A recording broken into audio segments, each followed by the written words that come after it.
आपको दे रहे हैं। सुरक्षा बलों का सर्च ऑपरेशन अभी भी जारी है और इलाके में 8 से 9 आतंकियों के होने की सूचना है। 2 गुटों में आतंकियों के होने की सूचना है और आतंकियों के 2 मददगारों को हिरासत में लिया गया है। खाना रसद के साथ ये दोनों पकड़े गए हैं। तो उधमपुर के बसंतगढ़ में सुरक्षा बलों का सर्च ऑपरेशन अभी भी जारी है। आज सर्च ऑपरेशन का दूसरा दिन है और इलाके में 8 से 9 आतंकियों के होने की सूचना है। 2 गुटों में आतंकियों के होने की खबर है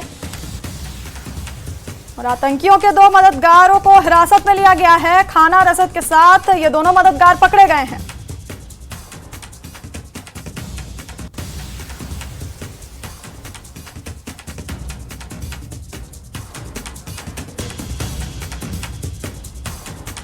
इलाके में सुरक्षा बलों का सर्च ऑपरेशन जारी है।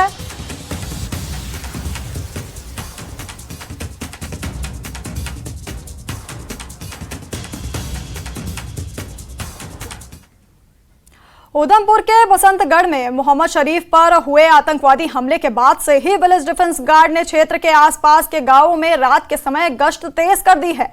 बता दें कि विलेज डिफेंस गार्ड यहां के लोकल जियोग्राफी से अच्छी तरह वाकिफ हैं, जिस कारण ये आसानी से रात के समय भी गश्त लगाकर छिपे हुए आतंकियों को ढूंढने की कोशिश कर रहे हैं।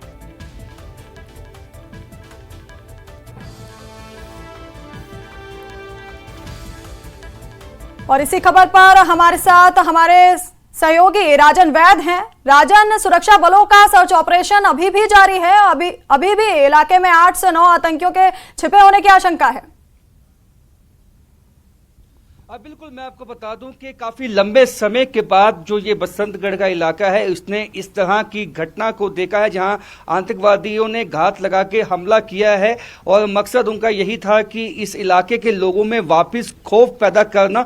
उसके बाद से ही जो सेना है, पैरामिलिट्री फोर्सेस हैं, एसओजी के जवान हैं और जो वीडीजी जो विलेज डिफेंस गार्ड्स हैं उन्होंने मोर्चा संभाला हुआ है। तलाशी अभियान समूचे इलाके में जो है वो चलाया हुआ है।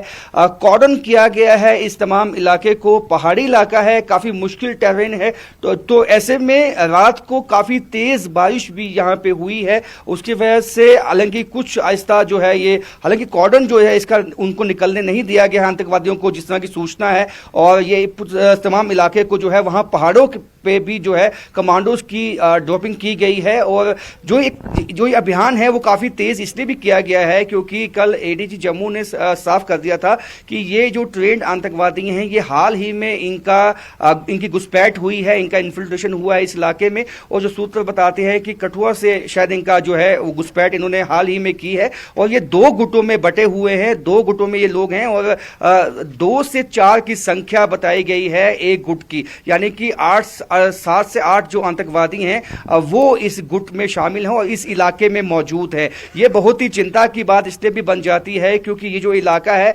पिछले काफी लंबे समय से जो है काफी शांत था। मैं आपको बताऊंगा कुछ इलाका, आपको ये बताऊंगा कि ये देखो जिस तरह से ये पहाड़ियां इलाके हैं और पहाड़ी इलाके में मौसम के भी चैलेंजेस हैं, टोपोग्राफी के भी होते हैं, लेकिन उस सबको ध्यान में रखते हुए सेना ने जो है इस तरह का अपना जो ऑपरेशन है वो चलाया हुआ है ताकि जो इस कॉर्डन से निकलने की जो कोशिश करेंगे जब ये आतंकवादी, तो उनको निकलने ना दिया जाए, उनको जल्द से सफाया किया जाए। क्योंकि ये इलाके में पहले कुछ लंबे समय से है शांति थी, अब लोग जो है रिहायशी मकान हैं आसपास, तो लोगों में खौफ का माहौल है कि इतने आतंकवादी अगर यदि उनके इलाके में इस वक्त मौजूद हैं तो वो किसी वक्त भी किसी के लिए भी थ्रेट बन सकते हैं। क्योंकि हमने इससे पहले जो पीर पंजाल का इलाका है, रजौरी पुंछ का, वहां देखा था कि वहां कुछ फॉरेन टेररिस्ट जो 30 के लगभग जिनकी संख्या है वो वहां उस इलाके में मौजूद हैं और घात लगा के वो हमला करते हैं, चाहे वो सेना के जवान हो चाहे वो आम सिविलियंस हो। हमने हाल ही में शाहदरा शरीफ के इलाके में देखा कि एक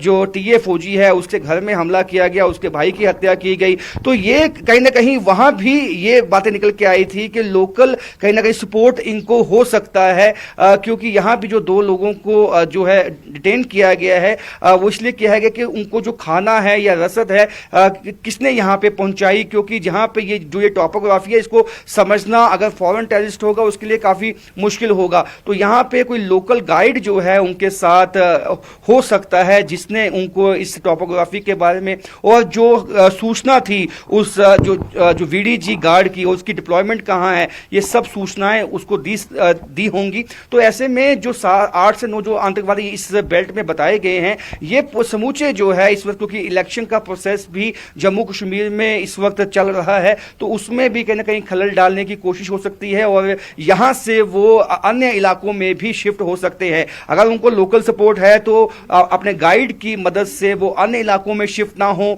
वहां पे दहशत ना फैलाएं। ये सिक्योरिटी फोर्सेस के लिए बहुत ही अहम चैलेंज है। इसी के लिए पहाड़ों पे भी कमांडोज की जो है एयर ड्रॉपिंग की गई है, ताकि जो आतंकवादी हैं उनको जल्द ही ढूंढ निकाला जाए। यदि वो अन्य इलाकों तक पहुंचने में कामयाब हो जाते हैं तो वहां भी दहशत फैला सकते हैं। और जो OGWs हैं, जो लोकल सपोर्ट उनको यहां पे यदि मिला है, वो कौन लोग हैं, क्या वो आतंकवादी हैं जिन्होंने पहले सरेंडर किया था, अब वो वापस जो है पाकिस्तान और ISI के संपर्क में हैं और उनकी मदद कर रहे हैं। ये तमाम जो बातें हैं वो सिक्योरिटी फोर्सेस जो हैं अपने ध्यान में लेते हुए इंटेलिजेंस एजेंसीज जो हैं वो एक कोऑर्डिनेशन के साथ यहाँ पे काम कर रही हैं। चैलेंज इन इलाकों में केवल इतना ही होता है कि जो यहाँ की टोपोग्राफी होती है, टेरेन होती है, जब बरसात होती है, काफ़ी फिसलन होती है पहाड़ों पे, तो काफ़ी मुश्किल हो जाता है ऑपरेशन को चलाना। ऐसे में जो विलेज डिफेंस गार्ड्स हैं उनकी काफ़ी मदद ली जाती है, क्योंकि वो लोकल जो इलाका है उससे अवगत होते हैं, वो जानते हैं कि